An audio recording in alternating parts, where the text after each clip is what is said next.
Sean Hayes is at the Chicago History Museum searching for answers about his grandfather, William Hayes. He's just been handed a document that may reveal clues about why William vanished from the lives of his wife and 4 young children, including Sean's dad. So we're looking at the medical certificate of death for my grandfather, William. This is where he died in Cook County, Chicago. He was 40 years? 40 years old. 40 years old. Wow. So then if I go back to my little makeshift timeline, he died in 1951.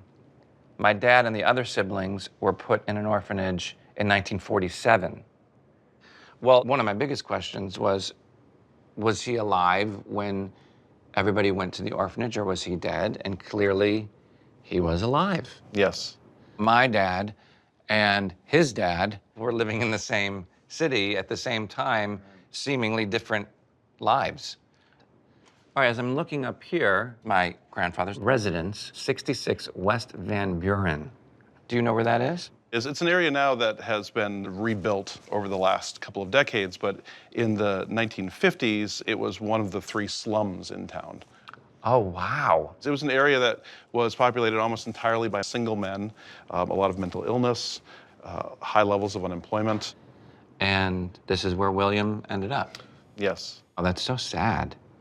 I've always had in my mind of how my grandfather died in the gutter.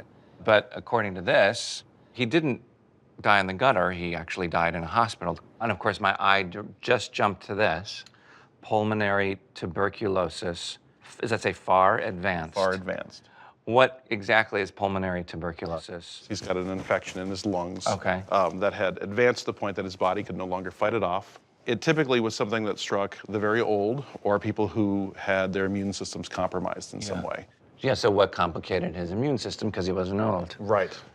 Is Cook County Hospital still standing? The hospital was shut down several years ago, but the main building, the facade that was built in the 19-teens, is still there, and we can go visit it if Oh, you'd wow, like. I would love that. Okay. Let's go.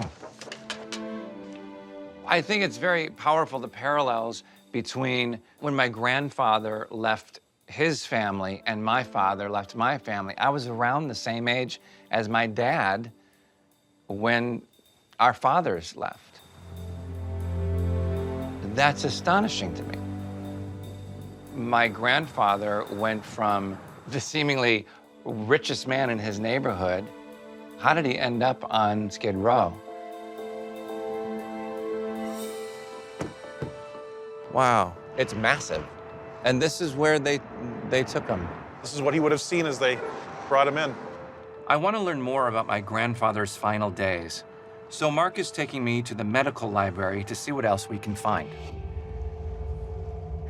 See what we got. Department of Police, Chicago. History of sick or injured person. So apparently, on November 1st, 1951, a Chicago police officer went to 66 Van Buren Street and found your grandfather. Okay. So he was delivered to Cook County Hospital. It says names, residence, and phone number of relatives or friends, and it's completely blank. And I wonder, is that because William didn't express any answers to that? Well, the police officer reported that your grandfather could answer questions intelligently. Right. So he presumably was asked that question. Of course, right. And had nothing to say. And had nothing to say. Wow. So what do we have on this page? This is your grandfather's initial admission record. Wow, this is hard to read. This says William Hayes. Right. And this says Patrick Father. Right. Oh, his father's name was Patrick. His father's name is Patrick. That's my middle name. Okay.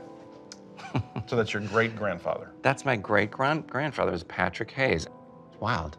So are we to assume then Patrick was alive? I can't imagine why they would bother taking an address for Patrick if he still wasn't alive at the time that William was admitted.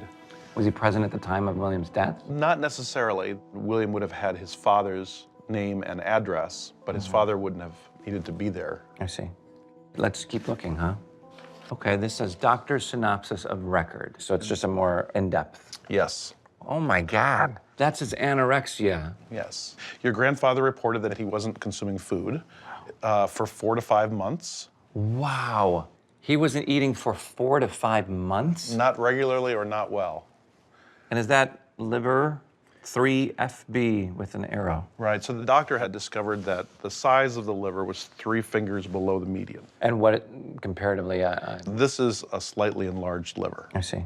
The first thing I think of when somebody has an enlarged liver is alcoholism or alcohol abuse. It is one piece of evidence that would help support that, Okay. conclusion. Okay, what are we looking at here? This says, an extremely emaciated white male, aged 40, skin pale, nose red. The red nose is also indicative of alcohol abuse. Wow. You know, it was very tragic. On the police report, he doesn't list any friends or family. Yet, on this page, his father's name is listed here, but didn't seem to be at the hospital. So I wonder if his father, my great-grandfather, Patrick, was he another absentee father? Or did he just not know about the death? So now, of course, I have a ton of questions about Patrick, who I believe immigrated from Ireland.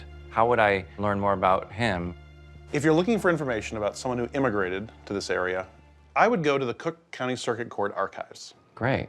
Mark, I appreciate it. Thank you, Sean. Good luck. Thank you so much. This is the end of William's story. I don't know what it's like to go through what he went through, but I know what it's like to feel alone.